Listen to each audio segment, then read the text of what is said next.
পায়ে ধরে মাপ চেয়ে যাইব। আল্লাহর প্রতি ঈমান রাখেন, নামাজ কায়েম করেন বন্ধগণ, আল্লাহ রাস্তায় যাকাত দেন, আখিরাতের প্রতি বিশ্বাস রাখেন, আল্লাহর কিতাব সমূহের উপরে বিশ্বাস করেন। এই বন্ধগণ, এই মানুষগুলাই আল্লাহর হেদায়াত প্রাপ্ত মানুষ, আর এই মানুষগুলাই কামিয়াব। আল্লাহর ঘোষণা কোন সুবহানাল্লাহ। এই আল্লাহর কথা মানা লাগবে, তার সাথে সাথে বন্ধ বিশ্ব নবীর প্রেম প্রীতি ভালোবাসা অন্তরের মধ্যে রাখেন, তাছাড়া উপায় না। বন্ধুগণ, আমরা স্বপ্নের মধ্যে হুজুরকে দেখি, স্বপ্নের মধ্যে হাবিব সাহেবকে দেখি, তাই সাহেবকে দেখি, আমার বাবারে স্বপ্নে দেখি বন্ধ, আমার প্রাণের বিবিরে স্বপ্নে দেখি, কারণ আমার স্ত্রীকে আমি ভালোবাসি, যার জন্য তার স্বপ্নে দেখি। আমার বাবাকে আমি ভালোবাসি, যার জন্য স্বপ্ন দেখি। আমার বন্ধু বান্ধবের সাথে সম্পর্ক রয়েছে, যার জন্য তাদেরকে আমি স্বপ্নে দেখি বন্ধ। এরে পর্দার মা বনে দাও, বিশ্ব নবী ডাক দিয়া কয়, কোন মানুষ যদি আরে আমি বিশ্ব নবীরে যদি একবার স্বপ্নের মধ্যে দেখতে পারো, তার জন্য জাহান্নামের আগুন হারাম হয়ে যাইব। চিৎকার বলেন সুবহানাল্লাহ। বিশ্ব নবীরে যেই মানুষটা একবার স্বপ্নে দেখবে, তার জন্য জাহান্নামের আগুন হারাম হইয়া যাইবে। যে মানুষটা একবার স্বপ্নে দেখবে, তার জন্য জান্নাতটা ওয়াজিব হইয়া যাইবে। এরে পর্দার মাগাও, বিশ্ব নবীর সুন্নত নিয়ে চলেন বন্ধ, আল্লাহ নবীর দাড়ি নিয়ে চলেন, আল্লাহ নবীর টুপি নিয়ে চলেন, এতে আপনার ক্ষতি হইব না।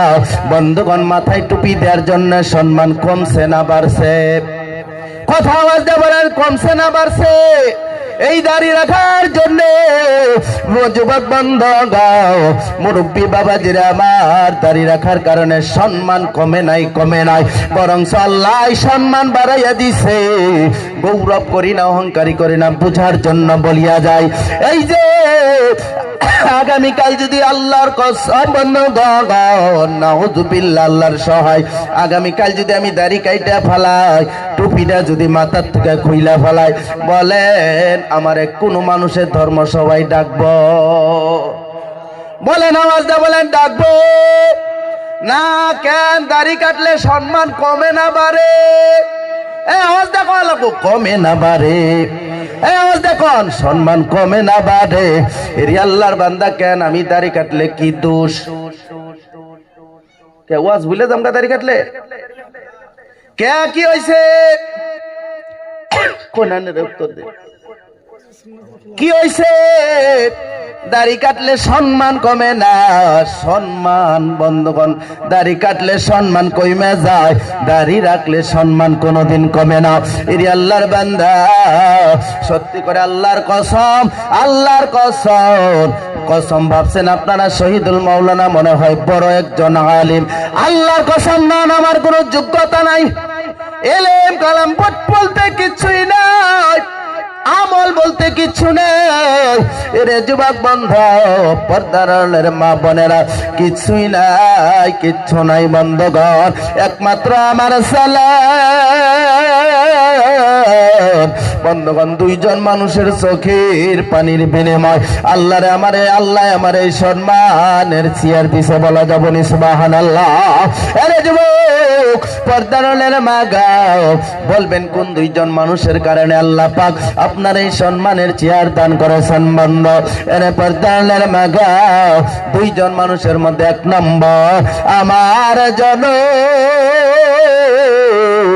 দুঃখী মায়ের দুয়ার বরকতে আল্লাহ পাক জনম দুঃখীর চোখের মায়ের চোখের পানির বিনিময় আল্লাহ, আমার বাবার চোখের পানির বিনিময় আল্লাহ আমার সম্মানের চেয়ার দান করছে, বলা যাবে না সুবহানাল্লাহ।